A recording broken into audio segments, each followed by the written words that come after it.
Assalamualaikum semua dan salam sejahtera. Sebagai seorang yang terlibat dalam komuniti, saya nak ajak kita borak-borak sikit pasal satu benda yang dekat sangat dengan kita tapi kadang-kadang kita terlepas pandang, iaitu seni hidup berjiran. Sebab sebenarnya keharmonian yang bermula betul-betul di depan pintu rumah kita, itulah asas kepada perpaduan negara kita.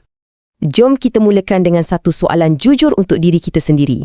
Dengan hidup kita yang sibuk ke sana kemari, agaknya berapa ramai jiran yang kita betul-betul kenal? Bukan setakat tahu muka atau senyum kat lift, tapi betul-betul tahu nama dia. Keadaan macam ni kalau kita biarkan, lama-lama boleh merosakkan hubungan masyarakat, tahu tak? Yang ini menarik. Tahu tak, dalam Islam, definisi jiran tu luas sangat. Bukan setakat rumah kiri kanan, tapi 40 rumah ke semua arah. Kiri, kanan, depan, belakang, malah atas dan bawah. Konsep ni kan memang kena sangat untuk kita yang duduk di apartmen atau kondominium zaman sekarang. Dan definisi ni merangkumi semua orang, tak kira Muslim atau tak. Ia dah letak satu asas yang kukuh untuk masyarakat yang saling mengambil berat. Okey, sekarang kita akan masuk ke satu bab yang lebih mendalam. Ini bukan lagi soal adab semata-mata, tapi ini soal hak-hak suci yang dijamin oleh agama. Dan penting untuk kita ingat, hak-hak ni bukan untuk jiran yang seagama dengan kita je, tapi untuk semua orang yang tinggal berdekatan dengan kita. Cuba kita perhatikan betul-betul dalam ayat Al-Quran ni, dia guna perkataan jiran yang dekat dan jiran yang jauh. Ini maksudnya luas sangat. Bukan sahaja soal jarak rumah, tapi mungkin juga hubungan keluarga. Dan yang paling utama, ia langsung tak bezakan antara jiran Muslim dan bukan Muslim. Perintah ni jelas, berbuat baik kepada semua orang. Cuba bayangkan, Nabi kita sampai bersumpah 3 kali, demi Allah, dia tidak beriman. Ini bukan penekanan biasa tau. Ini menunjukkan satu krisis iman yang sangat-sangat serius. Maksudnya, kalau kita menyakiti jiran, ia bukan lagi sekadar satu kesilapan sosial, tapi satu kecacatan besar dalam akidah kita yang boleh menjejaskan status iman kita sendiri. Dan hadis yang ini, lagi terus terang, tidak akan masuk syurga. Berat kan bunyinya? Jadi, isunya sekarang bukan lagi pasal nak jadi orang baik atau tak. Tapi, ini dah jadi soal destinasi kita di akhirat kelak. Gagal jaga ketenteraman jiran, tak kisahlah dari bunyi bising ke, gosip ke, atau apa-apa gangguan, bukan je dosa sosial, tapi ia boleh jadi penghalang untuk kita dapat rahmat Tuhan. Senang cerita, ada 2 tiang utama untuk jadi jiran yang baik. Tiang pertama, jangan sakiti. Ini asas. Elakkan dari buat apa-apa yang boleh ganggu dia. Sebab dosa menyakiti jiran ni dikatakan 10 kali ganda lebih teruk dari sakitkan orang lain. Tiang kedua pula, buat baik. Yang ini proaktif. Kongsi kegembiraan, kongsi kesedihan. Ucap tahniah, ziarah kalau sakit, tawarkan bantuan. 2 benda ni je. Baiklah, sekarang jom kita bincang bahagian yang paling mencabar. Boleh kata, inilah ujian sebenar iman dan kesabaran kita. Macam mana kalau jiran kita tu yang problematik, yang buat hal? Apa kita nak buat bila kebaikan kita macam tak berbalas? Dalam situasi macam ni, jalan yang paling mulia bukanlah balas dendam, tapi memaafkan. Memaafkan tu bukan tanda kita lemah tau, tapi ia tanda kekuatan. Kekuatan untuk serap perkara negatif tu demi keharmonian yang lebih besar. Dan sebab itulah, ia dianggap satu amalan yang sangat mulia di sisi Tuhan. Kita putuskan kitaran benci tu. Jadi, jom kita bergerak dari teori kepada praktikal. Macam mana kita nak guna prinsip-prinsip ni untuk selesaikan konflik dan jadi ejen pendamai dalam komuniti kita, selaras dengan ajaran Islam?